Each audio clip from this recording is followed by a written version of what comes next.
Isn't something to celebrate because they had to sit and listen to this, those awful details. And I know they thought the same thing we have thought since the beginning, which is it could have so easily been prevented. These cases don't happen that often because these facts don't happen that often. They are egregious. And so now let's get right to Fox 2's Jessica Dupnack. She's live with more on what happened in court. And Jess, we just heard from the prosecutor. So much disturbing evidence presented today. Unbelievable, Roop. This was day 2 and the final day of testimony here in district court. Shortly after 4 o'clock, the district court judge made the decision that there is enough evidence to send both James and Jennifer Crumbley to trial, 4 charges of manslaughter each. Now, it was really tough to see what evidence was presented in court today, especially for some folks in the courtroom, parents of some of the victims of the Oxford High School shooting. Haunting video shown in court Thursday of Ethan Crumbley at a shooting range with his mother, Jennifer, practicing with the same gun used in the Oxford High School shooting.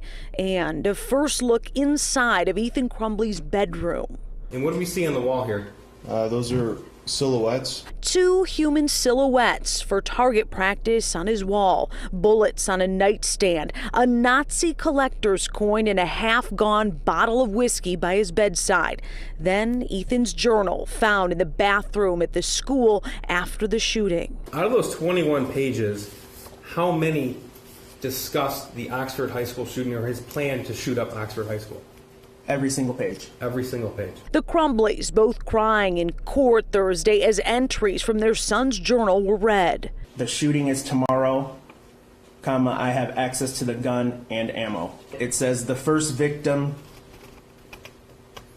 has to be pretty girl with a future so she can suffer like me. Oxford High School counselor Sean Hopkins taking the stand, testifying he warned the Crumbleys hours before the shooting Ethan was a threat to himself and needed mental health help immediately. Jennifer said she would get him help, but could not that day because she had to get back to work. In any of your meetings, when you call parents because you have that kind of concern, have you ever had anybody say no? I have never had parents arrive to the school and not take their student home. If you tell them they need to. Correct. Crumbley's defense showed there was no text message evidence on the Crumbleys' phones that their son was homicidal using this mountain of digital evidence. But prosecutors responded using testimony of conversations Ethan had with a friend about his frequent hallucinations and a mental breakdown he'd had. He says, I actually asked my dad to take to the doctor yesterday, but he just gave me some pills and told me to quote unquote suck it up. Yes, sir. Then he wrote, like it's at the point that I'm asking to go to the doctor. You remember seeing that? Yes, sir. And then seeing my mom laughed when I told her. Yes, sir.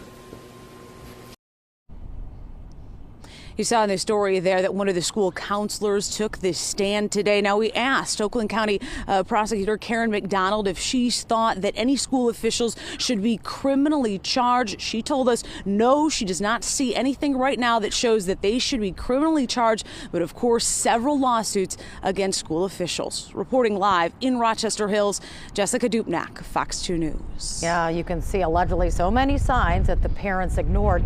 But, you mentioned that the mom didn't take him home or to help get him help that particular day.